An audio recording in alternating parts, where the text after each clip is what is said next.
Hello, and welcome to The Monster and the Child, where childhood studies and monster studies collide. My name is Dr. Kathleen Kellett, and today we are continuing my series on the monsters of childhood innocence by discussing what happens when that innocence is not nurtured. How badly do adults have to drop the ball for an innocent child to turn into a monster? This is my fourth video about the monsters of childhood innocence, but the last one popped off, so I now have a lot more people watching. Which, hi, I'm really glad that you're here. Thank you so much for the warm reception of my last video. The conversations in the comments have been so exciting, though I fear my to read and to watch lists are going to get even more out of control than they already are, based on all of the stories that you guys have been mentioning.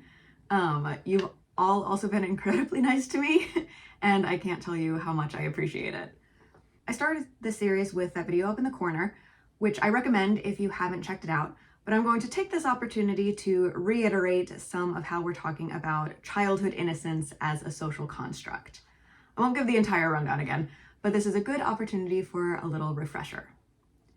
So, one of the most prevalent attitudes about childhood in the modern Western world is that it is a period of life that is inherently innocent. However, this belief is not a natural law, but rather a social construction, which Allison and Adrian James define as, quote, a theoretical perspective that explores the way in which reality is negotiated in everyday life through people's interactions and through sets of discourses. In other words, all cultures interpret the observable facts of the world around them in certain ways that are constantly communally reproduced and reinterpreted by the functioning of that culture at large. It is through social constructions that we organize our lives. Gender would be a really obvious one here. Interpretations of gender have come pretty far from whatever prehistoric observations our species made about the diversity of bodies we have. Clearly, our beliefs about the genders of colors, for example, don't come from nature. These constructions are extremely important in organizing social life, but they're not completely fixed. I mean, I get to have my own bank account, which I wouldn't have a few decades ago. So that's what we're talking about with social constructions. They are specific to a time and place, though deeply grounded in history. They have powerful material impacts on people's lives, but they are also mutable over time. James and James provide a handy overview of what childhood studies scholars are talking about when we discuss childhood innocence as a social construction. They explain that this construction has two intertwined definitions. Innocence is seen as the states of being, quote, lacking in experience and certain kinds of knowledge, and free from moral guilt, end quote. Our old buddy, Jean-Jacques Rousseau, was instrumental in the development of this construction in the 18th century. There's a good article by Robbie Dushinsky in the works cited if you want to read more about Rousseau's ideas re childhood. But one of the things that Rousseau posited was that children are inherently close to nature and distant from society, capital N, capital S. Already, we see the grounding of these ideas within Rousseau's own social constructs, as his philosophies reveal that particularly Western division between nature and society that not all cultures perceive within their own understandings of reality. Even within the West, there have been multiple interpretations of this perceived division between nature and society and how that pertains to childhood. For example, the Puritans and other groups influenced by Calvinist theology believed that kids were born inherently and innately sinful, and raising them was a matter of breaking their will. Unfortunately, this idea also still exists today, often in weird, paradoxical conjunction with ideas about childhood innocence, but that is a topic for another video. The idea of childhood as what James and James describe as, quote, a special period in the life course that needed to be nurtured and protected, end quote, was particularly beloved within the Romantic era in Europe from the late 18th through mid-ish 19th centuries. This is where we see a lot of depictions of children embedded in nature, clearly distinct from the trappings of adult society, peaceful, sweet, wistful, nostalgic, sentimental, a lot of how adults still see childhood today. And none of that sounds bad on the surface, but James and James point out that these ideas of innocence have historically been reserved for, quote, white middle-class children. And you can check out my Devil's Darkness and White Supremacy video for more on that. Also, children often get excluded from aspects of social life that affect them, quote, under the guise of their protection, end quote.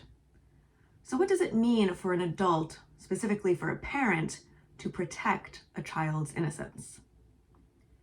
It's interesting because in this whole sort of nature versus nurture debate that everyone is so preoccupied with, childhood innocence as a concept really rests squarely on both.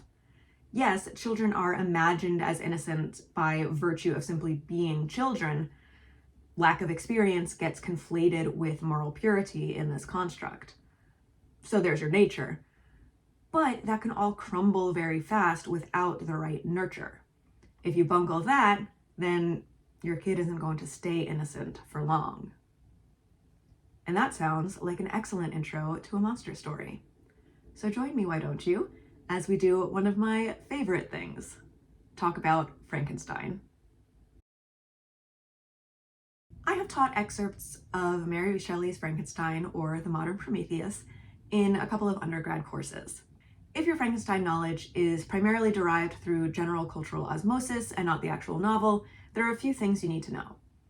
As iconic as the "It's alive" sequence from the 1931 film is, Victor Frankenstein did not have this reaction to his creature in the source material. Not that I'm knocking the movie.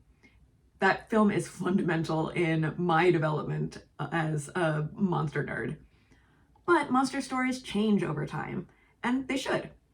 In his iconic Monster Culture 7 Theses, Jeffrey Jerome Cohen explains, quote, "Monsters must be examined within the intricate matrix of relations, social, cultural, and literary historical, that generate them," end quote. What our monsters mean will meet our present moment, even if we're retelling an old story. So while the crazed mad scientist enthralled by his own ill-gotten success was what captured the imagination in Depression-era Hollywood, the original Victor is capital R romanticism all the way down. The novel was first published in 1818, and it was written as a result of a spooky story contest by Lord Byron, while he and all of his literary friends were chilling at Lake Geneva during a summer that stayed cold and gray due to the global effects of a massive volcanic eruption. Sometimes real life really is that dramatique. Romantic-era artwork was all about beauty, nature, and above all, emotion. Enlightenment-era ideals of reason and logic were insufficient, Romantics believed, to fully understand the world and the human experience. Life can't just be about what makes you think, it's also about what makes you feel. Now, Rousseau was an Enlightenment guy, but his preoccupation with nature translated well into the Romantic era. The Romantics were very into the idea of the innocent child at one with the natural world around them, and I hope you can hear that continued capital N here. Okay, so we've set the scene, or at least sketched the scene. I need this essay to not be 9 hours long. So now let me share a couple of sections of the text with you. These are the sections that I've assigned in my classes. The moment when the creature first comes to life, and then the creature's account of his early coming to awareness through his observations of a small, poor, but loving family. So our guy Victor is essentially a college dropout, having left his education in a huff when all of his professors asked him to please stop talking about alchemy all the time, you weirdo. Victor himself is quite a young man, which is one thing I do kind of wish more adaptations would take up. As utterly hype as I am to see Guillermo del Toro's upcoming film with Oscar Isaac as Victor, and I cannot adequately express how much this feels like a gift from the universe specifically to me, I do think that the undergrad-aged Victor, as written by the undergrad-aged Mary Shelley, is an important element to the text. Anyway, Victor is all, "I'll show you," and successfully makes a guy. He makes a very large guy because he had to scale everything up in order to recreate the intricacies of the human body. But Victor, in proper romantic fashion, was careful to make his guy beautiful. From the spare parts he surreptitiously gathered, he sculpted a fine form and visage, and now is ready to give his creation the spark of life. And the illustrations that I'm going to be showing here are from Bernie Wrightson. Not 100% how I picture things, but a very compelling artistic rendition that is specific to the text itself. So, from Victor's narration, quote, "How can I describe my emotions at this catastrophe, or how delineate the wretch whom with such infinite pains and care I had endeavored to form. His limbs were in proportion, and I had selected his features as beautiful. Beautiful! Great God! His yellow skin scarcely covered the work of muscles and arteries beneath. His hair was of a lustrous black and flowing, his teeth of a pearly whiteness. But these luxuriances only formed a more horrid contrast with his watery eyes that seemed almost of the same color as the dun white sockets in which they were set, his shriveled complexion, and straight black lips." End quote. Immediately filled with regret, Victor runs and hides until the, quote, demoniacal corpse to which he had so miserably given life, end quote, leaves the premises. Like any good 19th century novel protagonist, Victor then falls into a protracted period of mental breakdown-induced fever. When he recovers, he returns home to his family. But what's going on with that abandoned creature? Later in the novel, the creature himself tells us. It's rough going at first because despite being around like 8 feet tall and possessing a facsimile of an adult body, the creature starts life in the same state of newborn helplessness as anyone else. Quote, "It is with considerable difficulty that I remember the original era of my being. All the events of that period appear confused and indistinct. A strange multiplicity of sensations seized me, and I saw, felt, heard, and smelt all at the same time. And it was indeed a long time before I learned to distinguish between the operations of my various senses." End quote. He learns quickly how to move his body and attend to his hunger, thirst, tiredness, and cold. Still, in his first lonely night of life, full of fear and pain, the creature weeps until sunrise. The rebirth of warmth and light in the world fills the creature with wonder, with innocent wonder, one might say. The creature begins to make observations about the natural world around him, as any natural child would, and he is delighted by trees, birds, and the moon. But still, he is alone, until he comes upon a village. His first encounter with the villagers goes about how you'd expect. He retreats from their fear-fueled attacks and finds a low hovel in which he can shelter, attached to a cabin belonging to the DeLacy family, which consists of an older blind father, his son and daughter, and later the son's fiancée. The creature is immediately enamored by the love they show for one another. Through his observations of them, he learns language and human culture. The DeLacys sing and play instruments, they comfort each other through their hardships. The creature is enraptured. Finally, the creature can stand his solitary observations no longer, and he tries to make contact. Since the elder DeLacy is blind, he figures he might have a decent shot of acceptance if he approaches him first. The creature tells DeLacy, quote, "I am an unfortunate and deserted creature. I look around and I have no relation or friend upon earth." End quote. DeLacy attempts to comfort the creature. Quote, "I am blind and cannot judge of your countenance, but there is something in your words which persuades me that you are sincere." End quote. Unfortunately, the creature runs out of time for this private conversation as the 3 younger DeLacys return and react with horror. They drive the creature out of their house and into despair. This is where my assigned excerpts would end, and I talked to my students about how they feel about the creature. Unanimously, they would express their sympathies. Then I would ask them, would it change the way you feel to know that by the time the creature is relating this story, he has already murdered a child? Because that is what finally drew Victor out and caused him to confront his creation for the first time since giving him life. The creature, having learned his creator's name, tracks Victor down and comes upon his very young brother, William. At first, he just wants to steal William away to teach someone to love him, but William, though a little kid, is already as afraid of the creature as any adult. The creature then finds out that William is a Frankenstein and kills him. In her essay, A Kind of Insanity in My Spirits, Frankenstein, Childhood, and Criminal Intent, Melissa J. Gans points out that the creature's intent is a bit ambiguous here. The creature recounts the crime thus, quote, "The child still struggled and loaded me with epithets which carried despair to my heart. I grasped his throat to silence him, and in a moment he lay dead at my feet." End quote. So was murder the goal? Hard to say, though the creature does feel that the suffering that Victor experiences from the loss of his brother is just punishment for abandoning what should have been his son. William, unlike the creature, had embodied the physical ideal of the innocent child. This is important, and you can check out my last 2 videos on childhood, monstrosity, and disability for a longer discussion about how only certain bodies are afforded that social construct of innocence. As William had previously been described by Elizabeth, Victor's foster sister slash fiancée, don't worry about it, quote, "He is very tall of his age, with sweet laughing blue eyes, dark eyelashes, and curling hair. When he smiles, 2 little dimples appear on each cheek, which are rosy with health," end quote. Because of this angelic appearance, William has access to all of the nurture that the creature does not. The creature strangles William, and William's nanny, Justine, is blamed for the crime and executed. Victor, by the way, fully knows that it was the creature the whole time, but he does not do anything like confess that he made a guy in order to save Justine. He's really sad about it, though.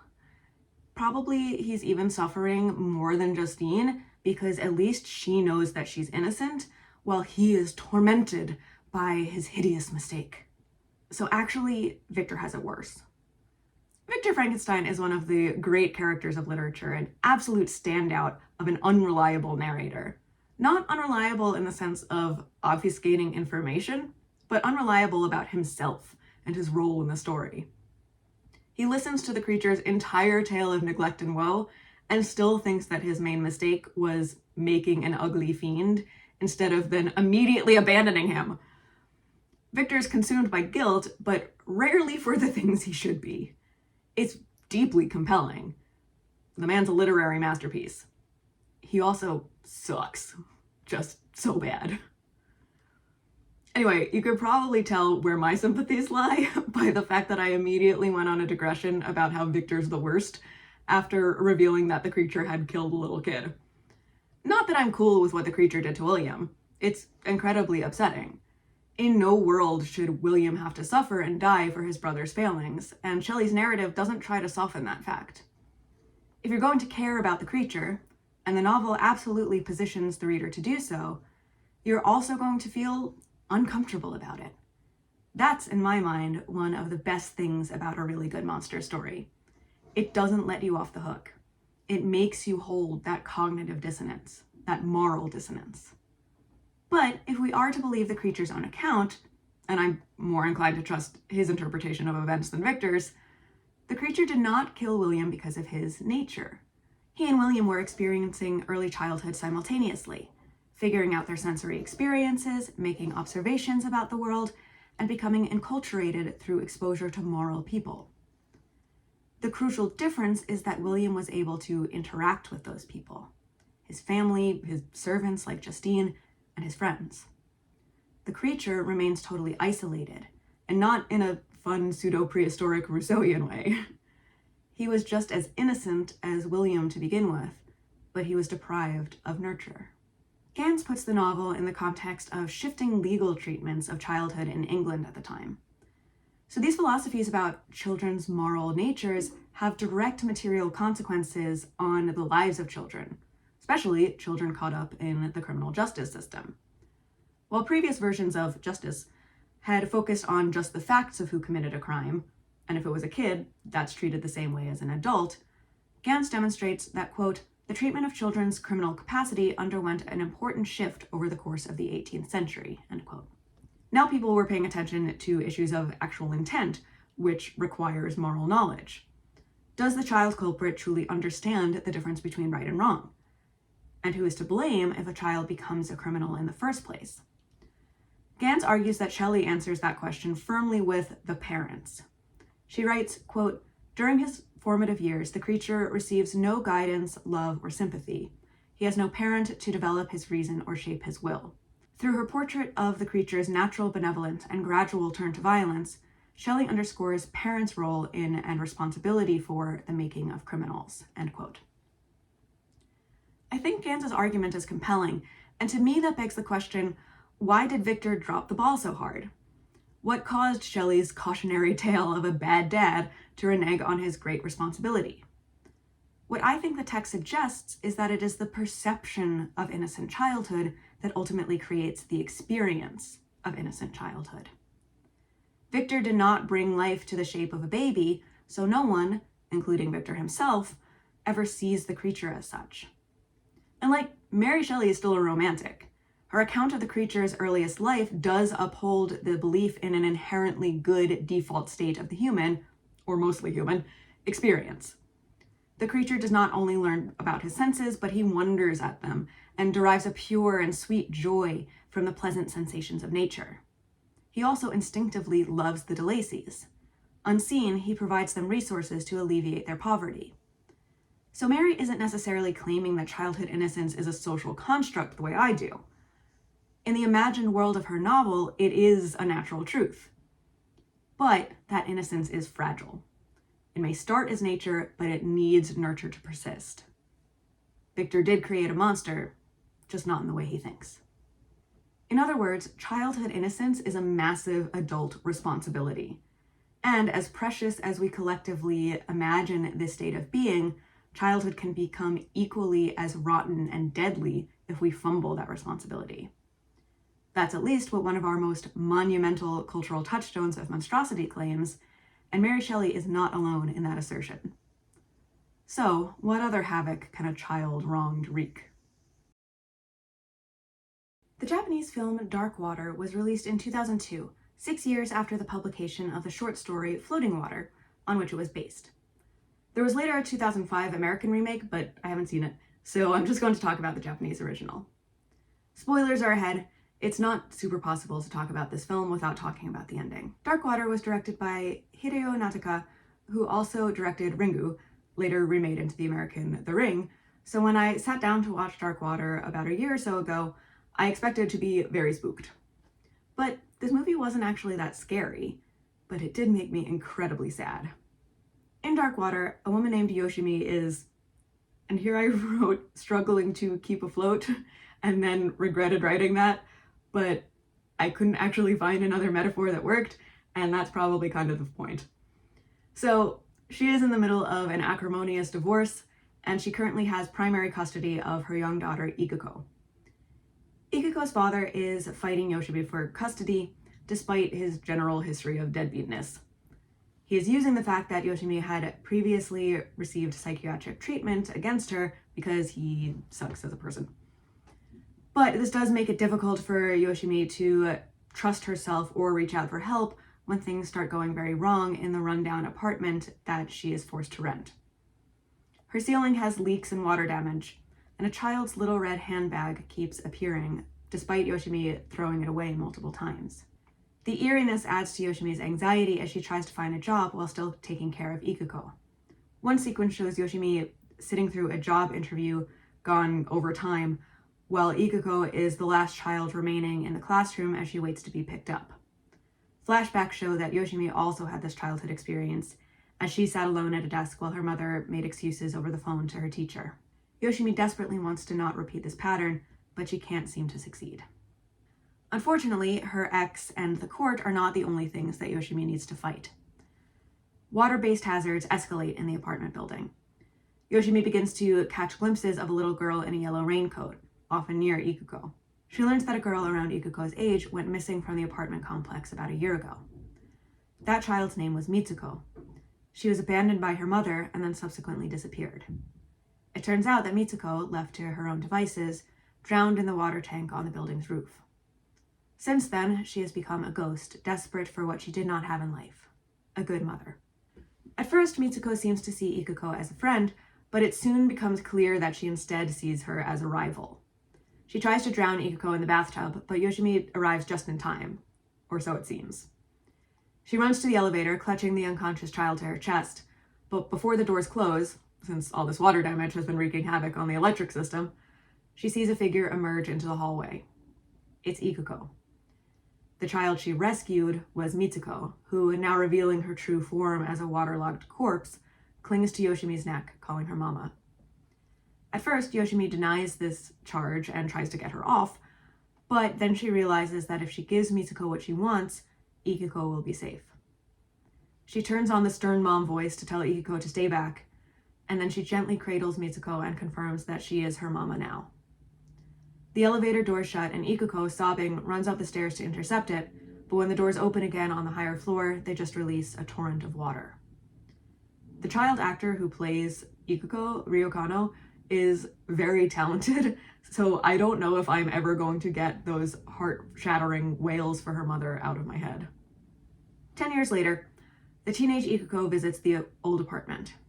She doesn't seem to remember exactly what happened, so when she sees the ghost of her mother, she asks why no one told her that she was living so close. Yoshimi is delighted to see her again, but she cannot stay for long.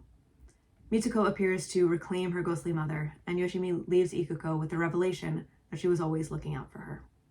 In her article, Ghosts of the Past, Ghosts of the Future, Monsters, Children, and Contemporary Japanese Horror Cinema, Lindsay Nelson explains, quote, Japan's social stability and its prospects for the future are, as in the United States and many other countries, tied to the concept of the child, who must be shielded from the destructive and violent forces that seem to be infiltrating Japanese society at an alarming rate, end quote.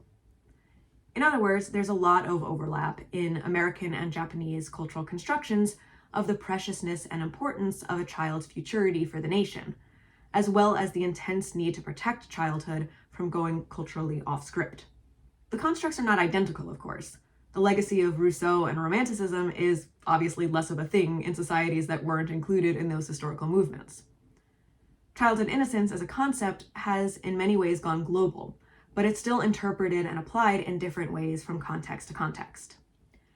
But the primacy of the child's needs, that intense pressure for the right kind of nurture, is very much part of Japanese stories like Dark Water. Nelson argues, quote, for Japan, the figure of the child is not only an icon of the future and the one for whom social order must be maintained, but an icon of the past, of a fixed and unchanging sense of traditional values and identity. When the child is under threat, or in the cast of the films under discussion here, turns monstrous, it is not only a stable future that is threatened, but a utopian vision of the past, end quote.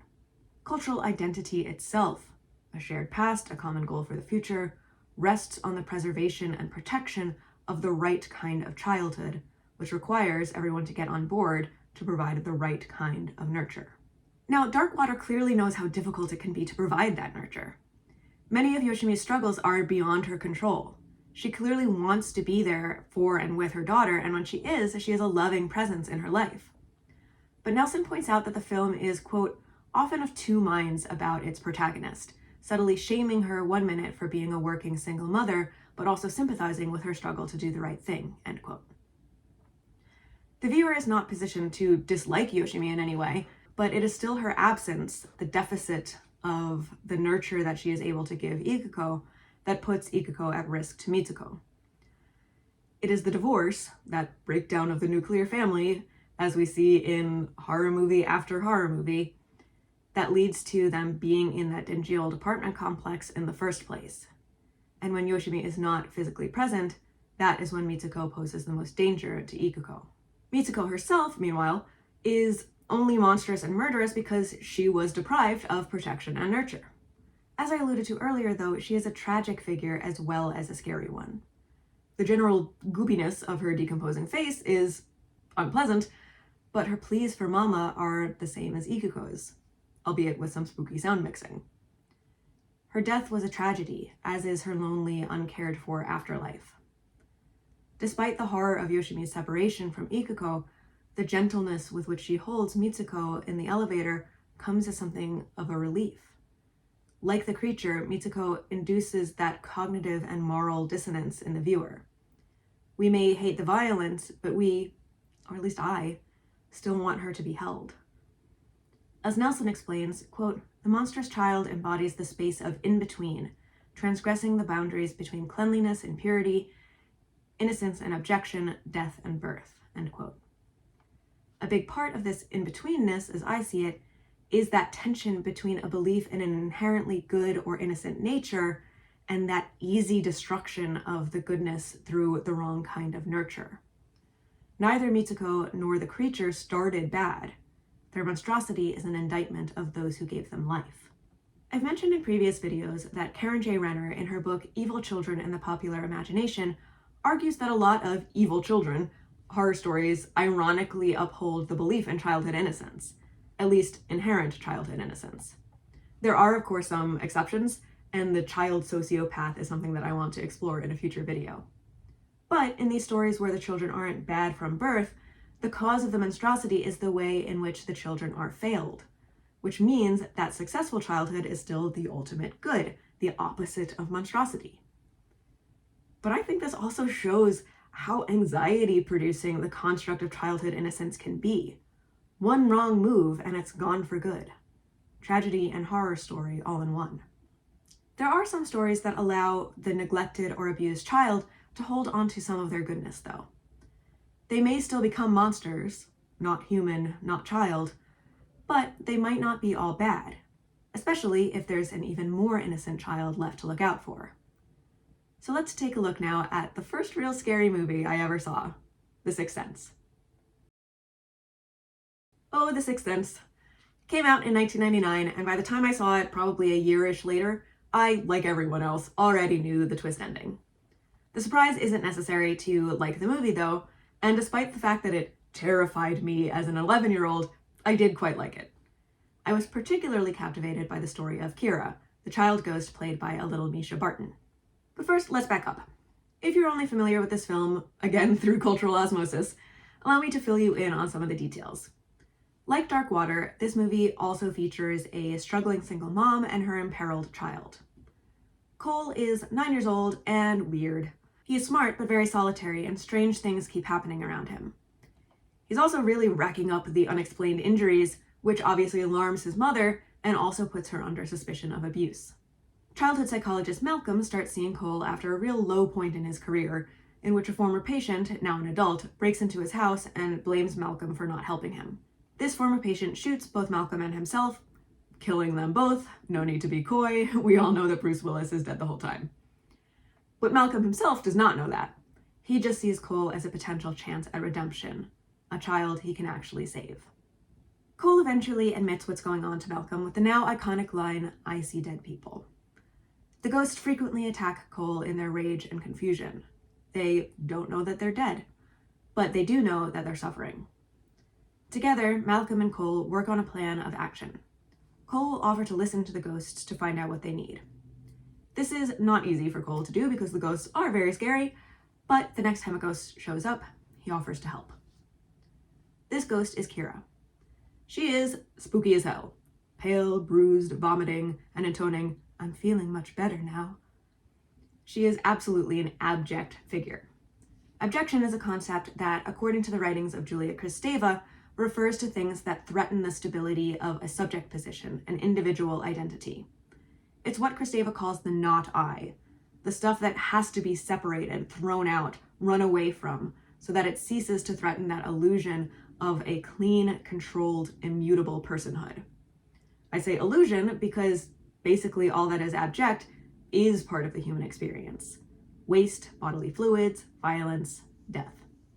It's taboo, it's the stuff that makes us gag, and it's also frequently stuff that can't help but draw our interest, even as we abhor it. The abject is all about that push and pull, revulsion and fascination. Kira's abjection is evident in all of the contradictions that she embodies. She is a mess of opposites that are not supposed to coexist. Her key feature is vomit, her insides turning into her outsides. She is dead, but still here, still corporeal, at least to Cole, whom she can touch. According to Kristeva, the human corpse is the most abject thing of all, a subjectless body, a reminder of the ultimate dissolution of identity that awaits every human. And of course, Kira is a child, and by virtue of being a ghost, also a monster. She is just too scary to be innocent anymore. And it is true that Kira doesn't always behave in a benign manner, unlike the ghost of Malcolm. When, based on her instructions, Cole attends her funeral repast at her house, her hand shoots out from under the bed to grab him by the ankle in one of the biggest jump scares of the movie. I remember talking about this moment on the school bus in middle school, and one of the neighborhood kids said that he would take a giant flying leap into his bed for days after watching this film. But unlike the creature or Mitsuko, Kira does not try to cause harm to another child. Instead, she directs Cole to present her grieving father with a videotape that Kira made to record her homemade puppet shows. The recording kept going when her mother came in the room with Kira's lunch, which she then doctored with poison. This Munchausen's by proxy was the cause of Kira's illness and death, and now her mother has begun to make Kira's younger sister sick too. By revealing the truth, Kira and Cole save an even younger, and therefore particularly innocent, child's life.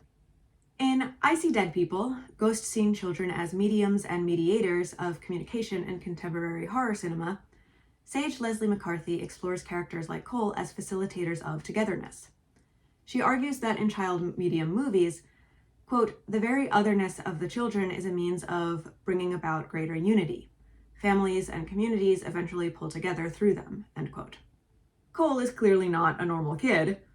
Because of his exposure to the violence of the ghosts, he does lack a certain element of innocence, namely ignorance.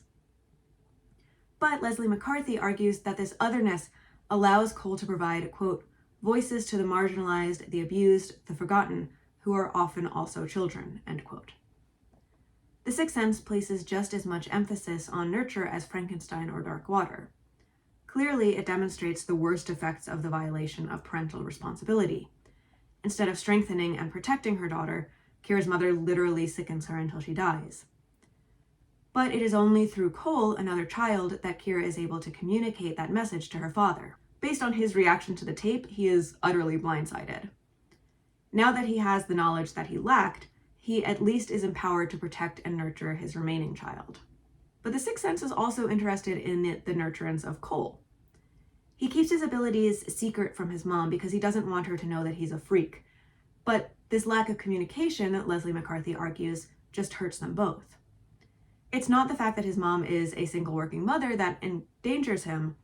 It's that he cannot communicate with her to let her know what he experiences and therefore what he needs.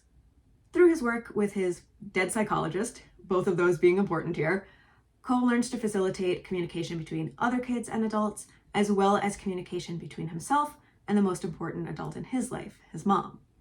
Tellingly, by offering her communication from her mother, who has died. Also, this is the second video in a row where I've discussed a movie with an absolute banger of a Toni Collette performance.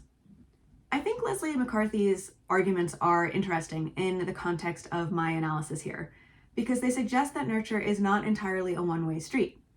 It's not just the imparting of care and knowledge from a parent to a child, but it's also the active communication between the two. This appeals to me as someone who is always looking for ways to uphold and advocate for the active roles of children within their social worlds. It's also interesting, though, that The Sixth Sense is a horror story that ultimately lacks that moral dissonance that I talked about with the previous two examples. A lot of this is just M. Night Shyamalan's general propensity to wrap things up in a neat bow, but I also think the ultimate goodness of both Cole and Kira, othered and abject children though they may be, once again shows how central the concept of childhood innocence is to so much of our storytelling. Here, lack of nurture can endanger children physically and eventually psychologically and morally. But Malcolm's murderer is an adult before he resorts to violence. He is portrayed in ways that highlight his arrested development, his scrawny physicality, his appearance in only his underwear, kind of like a baby in a diaper, and his cringing affect and manner of speech all point to a psyche stuck within a childhood destroyed. So that lack of proper communication, that lack of adult attendance to a child's needs, is still shown to be a cause of monstrosity. But the actual kids of the movie remain resilient in their morality, at least for now. The Sixth Sense is ultimately quite a comforting movie, ankle grab jump scares notwithstanding. It suggests that vulnerable children can still be properly nurtured, and that they themselves can tell us how.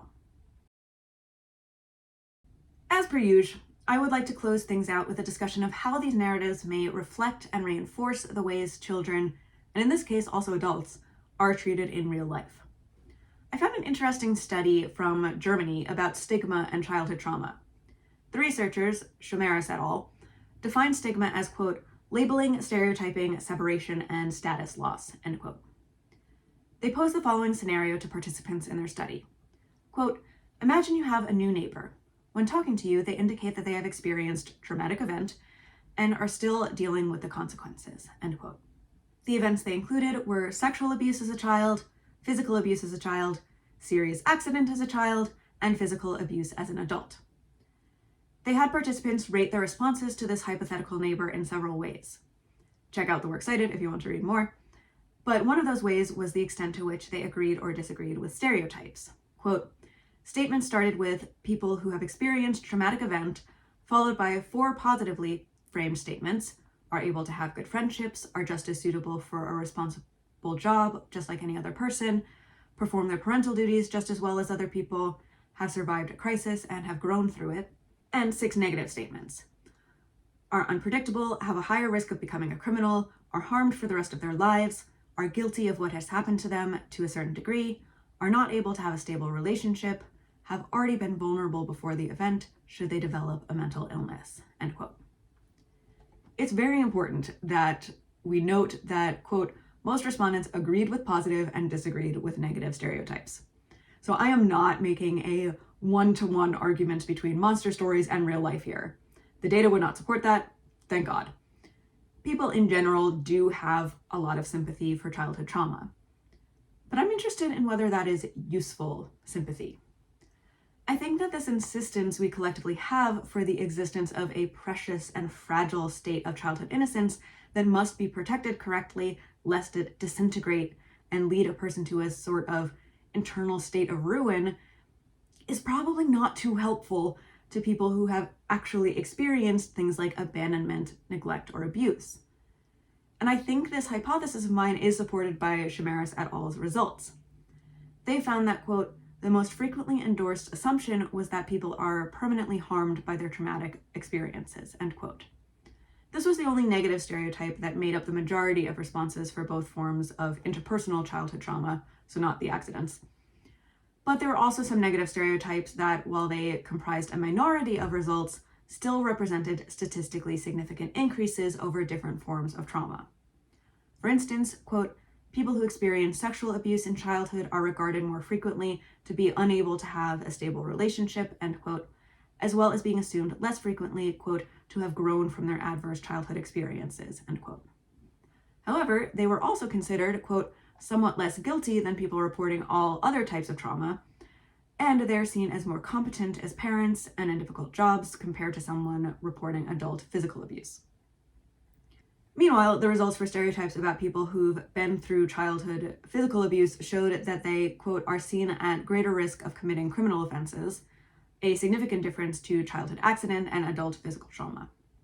They are also seen less capable of having good friendships, end quote. Like I said, if you want the numbers for all of that, they're in the source. I felt like it would be hard to keep track of in a spoken format, so I breezed over some of the specifics, but they did find statistical significance for everything I just said. They also acknowledged that this is not any kind of comprehensive view of stigma in these areas. They just wanted to produce a study that would demonstrate to what extent stigma for childhood trauma exists at all, as a jumping off point for future research into what effects it may have on the people who have experienced those traumas, especially when it comes to barriers to seeking help. For my part, putting this research in conversation with our monster stories about various forms of bad or missing nurture, I think shows the limitations of some of our social constructs of childhood. It makes for an emotionally resonant, frightening story to say that a child can become a monster if they are not raised right, but does that narrative allow us to write off kids who've been through painful things as lost causes, especially kids who've suffered under cruel or neglectful parents? Not always, but still, I think, too often. Of course, Chimeris et al. Also point out that the stigmas they attempted to partially measure do not exist in isolation. Different assumptions will be made about children who've experienced parental trauma based on plenty of other factors. Like I said, in my first video in this series, I talked about the effects of race on which children are assumed to embody innocence, and my last 2 videos talked about how disability fits into that equation. We can add trauma, the notion of a bad childhood, as one more factor in our growing list of caveats and qualifications around childhood innocence. In my next 2 videos, I will layer on yet another consideration: queerness. So please go ahead and subscribe to the channel so you don't miss that conversation, which I am extremely excited about. Thank you again so much for all of the new viewers for tuning in. I may or may not have cried a little bit last week at some of the comments that you left. Literally all I've ever wanted to do my whole life was write things that resonate with people and their own life experiences.